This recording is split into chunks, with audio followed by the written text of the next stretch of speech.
Sa hindi kalayuang lugar dito sa Oriental Mindoro ay nasumpungan ko nga itong si Nanay. Siya po si Nanay na may ginamtan. At dahil sa aking pag-iikot ay akin nga siyang nakita. Isang bagay ang nakaagaw pansin sa aking paningin nang siya ay aking unang makita. Lingid po sa inyong kaalaman na si Nanay po ay isang PWD. Nahabag po talaga ako kay Nanay dahil sa nakita ko kanyang kalagayan. Siya po ay nakatira sa isang maliit na barong-barong na halos isang hampas na lang ng malakas na hangin ay magigiba na. Ngayong araw ay sinundan ko nga itong si Nanay at mukhang pagod nga siya dahil kararating niya lang galing bundok.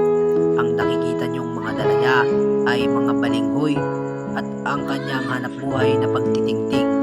Kung inyong makikita si Nanay sa kanyang munting tahanan, nananawagan nga po ako sa mga may mabubuting puso dyan na handang magbigay ng kaunting tulong para po kay Nanay. Maliit na tulong ay isang malaking bagay po para kay Nanay, para po siya ay makaahon sa kanyang kalagayan. Dahil ang kanyang tinutuluyang bahay po ay putas-putas at sirang-sira na. At kung inyo po makikita, yan po ang kanyang mga kaldero gamit sa pagluluto. Ang tanging hiling lamang po ni Nanay na may ginamtan ay magkaroon ng magandang tahanan. At sana po ay may makapansin sa video na ito dahil si Nanay po ay may edad na rin at hindi pa rin po siya nakakasali sa senyor. Sana po ay makasali na po siya nang sa gayon ay hindi na po siya mahirapan sa kanyang mga pagkain araw-araw.